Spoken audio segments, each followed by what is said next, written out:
spørge Claus i bilen. Er han flink? Det håber jeg da. Ja, men det er han. Det er godt. Men du ved også, at jeg vil selv bestemme, hvad jeg svarer. Ja, selvfølgelig. Ja, det skal du også.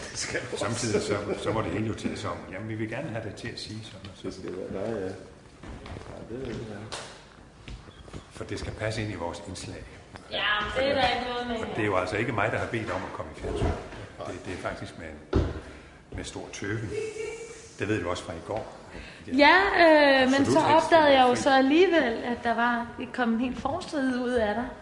Ja, men det er jo også fordi, når man taler til en journalist ved en avis, så kontrollerer man selv begivenhederne. Hvorimod der er jo ikke ende på de tåbelige spørgsmål, man kan få for åben skærm. Og så kommer man nemt til at sige noget dumt, og siger man noget klogt, så bliver det ikke bragt, og siger man noget dumt, så bliver det bragt. Ikke? Desværre. Det er vores privilegie, og Ja, ja. onde. Og onde selvfølgelig. Og jeg har egentlig det princip, at jeg overhovedet ikke vil i fjernsyn i hele juli måned. Har du det? Det er imod alle principper. Så jeg skal faktisk føle mig lidt Det er bedre. imod alle principper. Men vi gemmer det jo til søndag. Ja. Så. Og nu kender du omstændighederne omkring Ja. det, og der er ikke noget, der bliver lavet om i forhold til det. Så det skulle være i orden. Godt. Medlemstallene i den danske folkekirke, de falder. Og samtidig så er der kirkelukninger. Hvad skal vi gøre ved den situation? Vi kan give menighedsrådene og præsterne nye muligheder, sådan som Folketinget og jeg nu har gjort.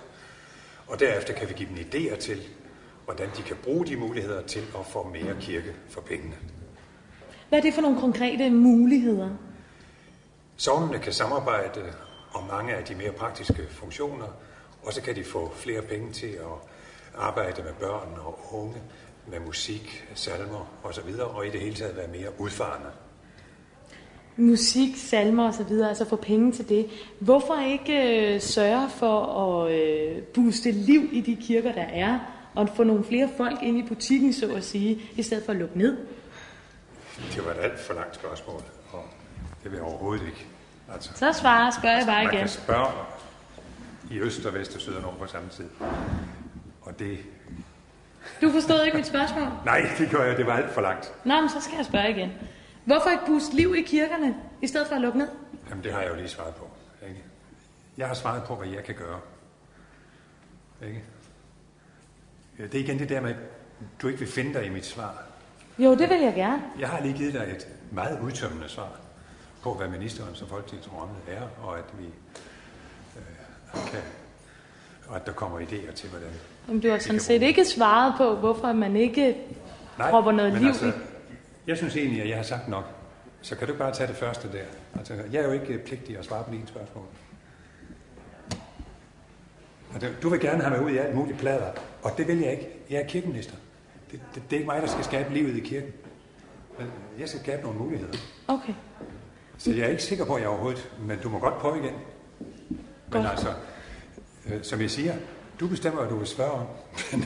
Men det er altså ikke sikkert, at du får mig til at svare på det. Jamen, det er fint, det er også fint. Det er alt for generelt og pladret. Undskyld, jeg siger det. Og det er jo ikke mig, der skal skabe livet i folkekirken. Nej, det er klart, det er præsterne. Det er præsterne. Og jeg ved også godt, at det er stiftsrådet, der er gået ind og har sagt, at lukningerne er nødvendige. Ja, jeg får rød knopper af det spørgsmål der. Som om det er mig, der skal skabe livet i kirken. Skal jeg altså ikke. Men skal vi prøve igen? Lad os gøre det. Jo, men så spørger jeg lidt mere generelt ind til det her med mulighederne. Hvis du kan uddybe det lidt. Hvad er det for nogle muligheder, I vil give? Vi har givet muligheder for, at sogne kan samarbejde om en masse praktiske funktioner, og derved kan de få råd til mere kirke for pengene, i form af, at de kan bruge flere kræfter på det, som kirken er til for. Og på musik og samarbejde med skolen, Folkekirkens ungdomskor, salmesang osv. Ej, salmesang, det lyder for åndssvagt. Ja. Skal jeg spørge igen? Ja. Ja, det gør jeg. Fordi salmesang, det er jo det, der har at gøre med skolen, ikke? Altså, jeg tænker på de her, de har nogle alternativer, de ligesom tager med ind. Det er det, du mener, ikke? De her salmesus-arrangementer. Ja, lige præcis. Ja.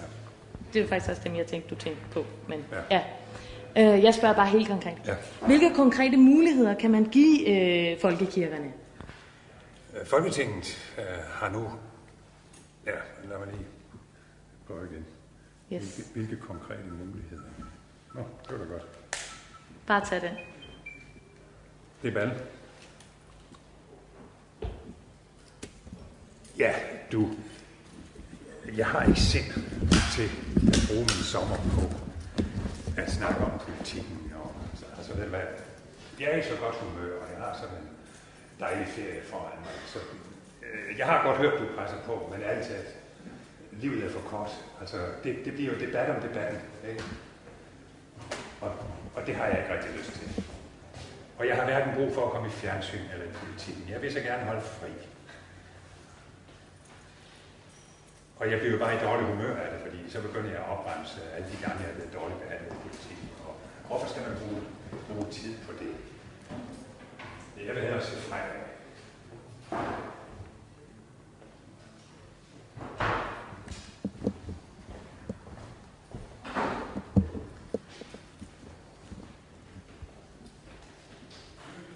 Ja, så kan du godt opgive for mig med. Den serie vil jeg overhovedet ikke med i. Nej, det kan jeg godt love dig. Altså, det er jo en liste over dem, der hader politikken, og jeg hader jo ikke politikken. Det er jer, der hader mig, og derfor vil jeg ikke med i den liste.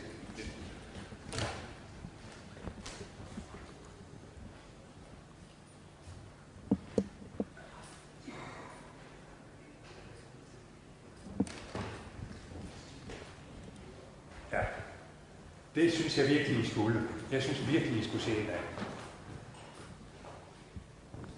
Ja, men altså, livet er for kort. Jeg orker det ikke.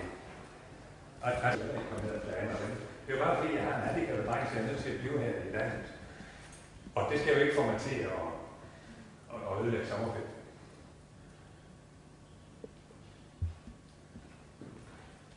Bed om det. Nej. Det er dig, der beder om det. Jeg har hele tiden bedt dig om at slippe for det. Det er rigtigt. Ikke? Men du er jo kirkeminister, og det er du ikke for ingenting. Og nu kan du høre, at politikken vil lave et helsidesinterview i en lang sommerserie. Gud ved ej!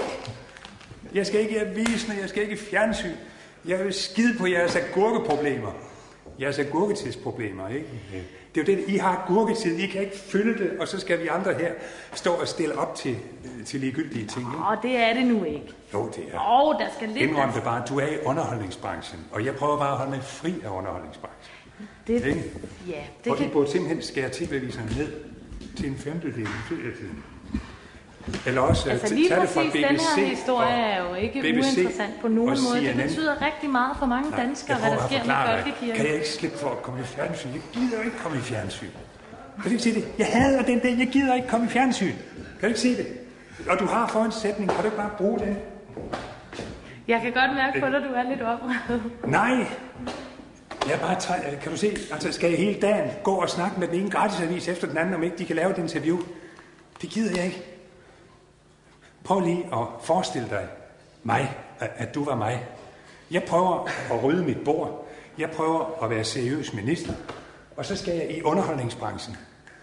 Hver time på dagen og blive ringet op af alle mulige. Ikke?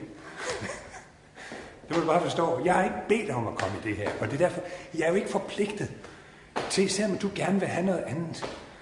Det er jeg jo ikke forpligtet til. Ja?